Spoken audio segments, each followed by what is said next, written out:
Welcome back, cuties. This is video 3, and I'm Shravya Pawar. And today we'll be talking about red flags and green flags.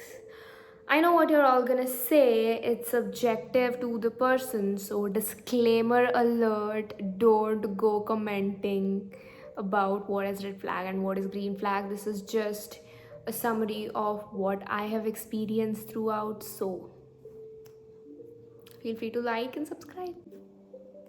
So, red flags versus green flags, guys. We have all heard about it.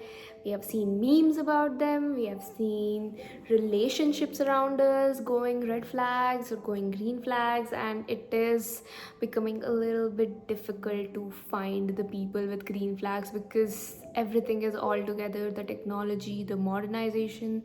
This era is different. So let's talk about red flags first. When it comes to red flags, the first thing that they you have to look into is their time. Okay, so if the person you are dating, or if the person you are with, or if the person you have a crush on or you want to date and take things forward is not giving you sufficient time and pushing things through, then definitely it is a red flag.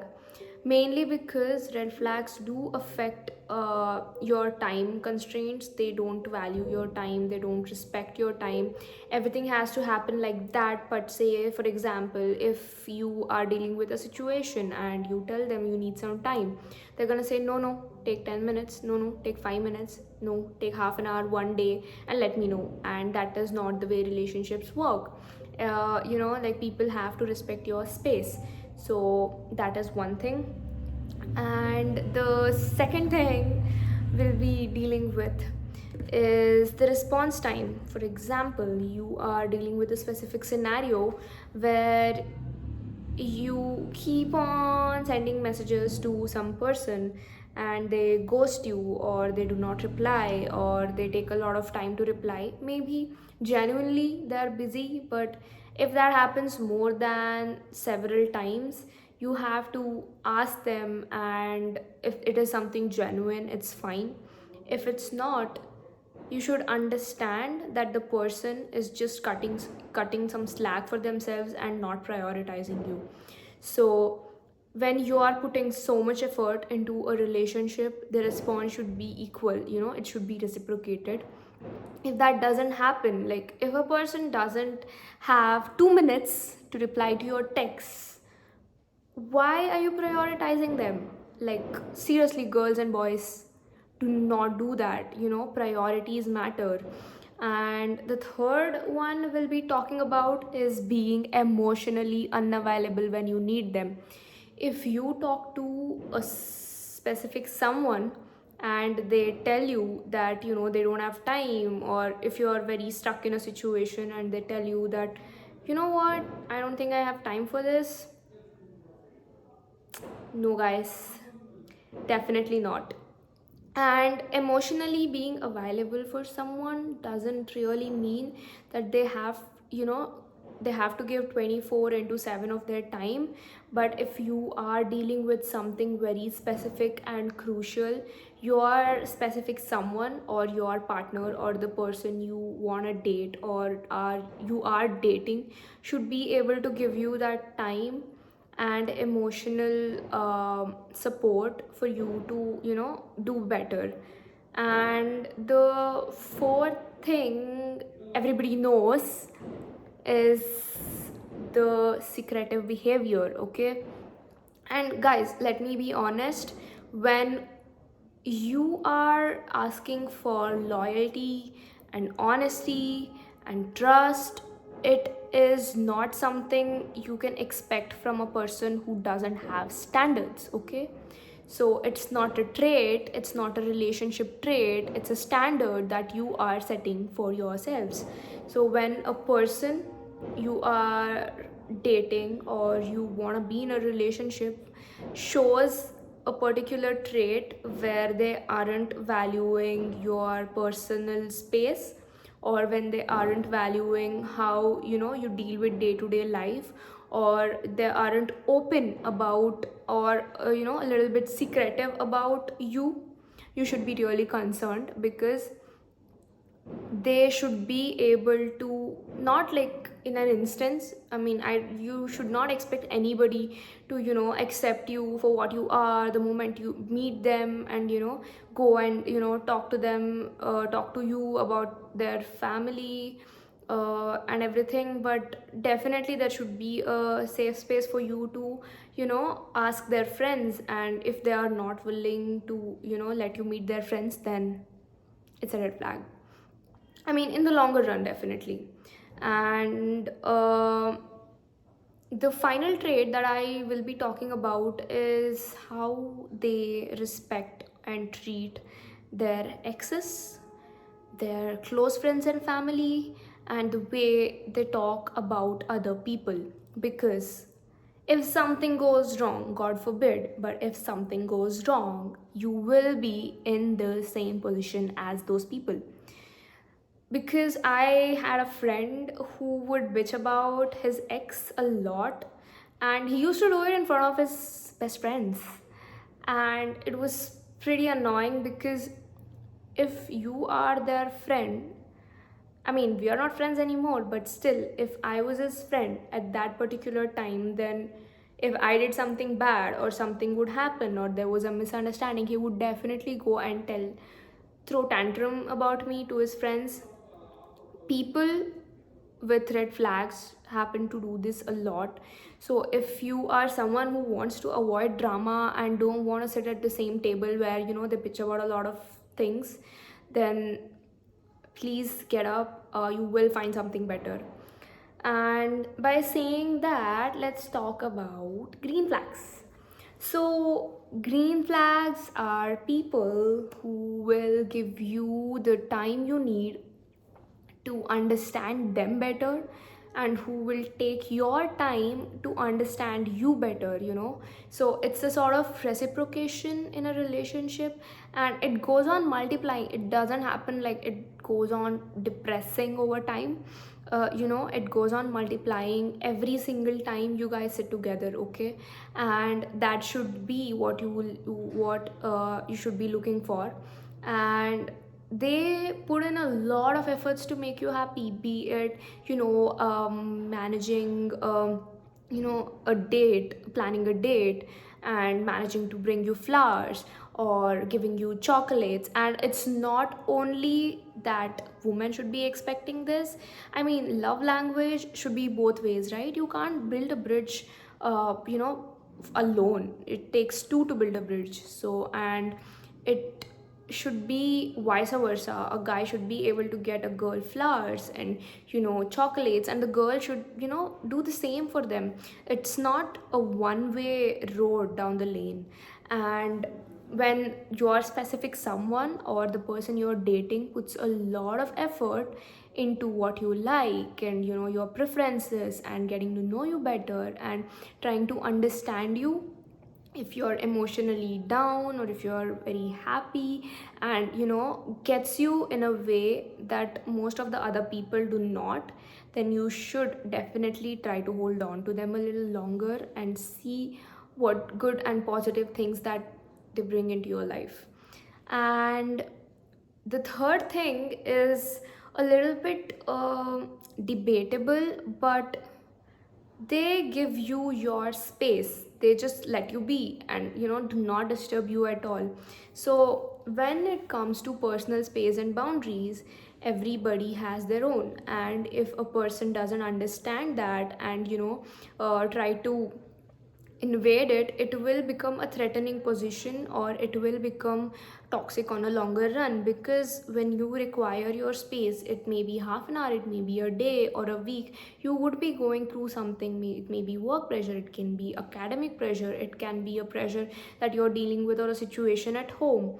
If a person you are dating or that specific person is not understanding that you need a little bit space, and they push it through, like that is not a good thing. But if they do, like most of the people I know, if I'm busy, they will respect it, and they do not interrupt me until I call them back or say so that I am willing to talk to them. And if I have emotional insecurities, or if I am dealing with something very emotional, uh, they do respect the space I require, and they call me later and they check in with me very often. So if that is what you are seeing in a relationship, it's a really good sign, be it friendships, be it relationship you have with your family or with a specific someone. And they have a good group of friends. Okay guys, this mosquito, stop it. Sorry. So, they have a good group of friends. The people you surround yourself with will make you or break you, okay? So, the relationship you have, or the relationship your specific someone or the guy or girl you are dating has, is very good with their friends. For example, they always support them, they constantly pick their calls, and if somebody ignores their calls, you should think about it, because if they are claiming they are their best friends or family or close ones, or most important things, if they can chuck their priorities right away, then they can chuck you, okay? And the next thing is, they understand your needs and respect your work. So they don't throw shade at you. Green flags never throw shade, and they always try to support you no matter how small or big your goals are. Because most of the people I had surrounded myself with would often say, if I want to get up at 5 a.m., they're like, are you seriously gonna get up at 5 a.m.? I don't think so. And if I tell them I want to hit the gym, they're like, let's see how long it goes. And if I really want to start a business, or if I really had an idea of opening a YouTube channel, which I did, they never supported me. I mean, they're not in my life anymore, but guys, can you imagine you have your hopes filled, with good vibes and good energy, and you go and tell your closed ones or your partner or the guy you're dating or the girl you're dating that, okay, see, like, I want to do this, and they go and say, really? Like, can you do it? Is it even possible? Boom, drop of energy, and you don't want it from, people around you. So, if you surround yourself with people who will raise your energy, and if the guy you're dating or the girl you're dating has friends that uplift them, it's a very good green flag. And the person you want to be with should always support you, not in a wrong way, but if you are dreaming higher, and if you ever self doubt yourself, they should be in a position to pick you up. And that is the sort of friends and people you should have in your life. That is a partner that should be um, available for you, and also at the same time not sarcastically discouraging you for what you want to go for and achieve. And the other thing about green flags is, no matter how much you're struggling with, they always give you your space for expressing yourself. So they are always open to you about their relationships, they are always open to you about their feelings, and they communicate very well, which is a rare personality. So if the person you are dating are they might not be a texting person, they might not express themselves well through text, or they might not express themselves through words, but if they are doing it when you are in front of each other, it means it's raw honesty, guys. And you have to accept the fact that they sometimes might not be available through calls, but when they are together with you and when they are in front of you, then they are expressing themselves very fluently about what they feel, or what they do not like about you, or what they did not like if you are doing something not nice to somebody, or if you're bitching a lot and they go like, hey, I don't like it because you're bitching a lot and it's dropping my energy, like listen to them, because if they're honest with you, then definitely on the longer run it's a very very healthy thing to be. And also, by saying that, I want to end this video that no relationship is perfect, and I am not asking you to judge someone based on this, but it's a character and a personality trait that one should have. And you should, these are little things that build up in a relationship as the time goes by. So if you are looking for a little bit of understanding about how you should be treated, then this is it. And everybody's growth and level of understanding is different. For example, a friend of mine was in a relationship who, like, the girl was not willing to accept, and the guy was trying to push her through and like tell her that what, I really like you and all of that. And then the girl declined and the guy got hurt, and that should not happen in a relationship, because you should be able to understand that everybody's accepting time, and time to understand you, or time to you trying to understand the other person is different.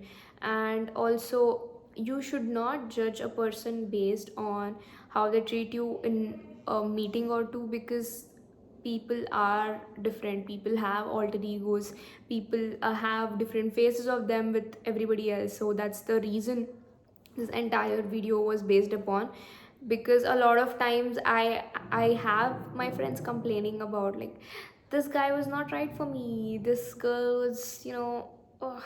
And sometimes it's not the girls or the guys, sometimes it's just the type of person they are. And you have to take your decisions accordingly on the basis of what is healthier for you and what is not. So yeah, try to work on it and become a better person by choosing a better person alongside you. By saying that, let's end this video. Bye guys, see you next video.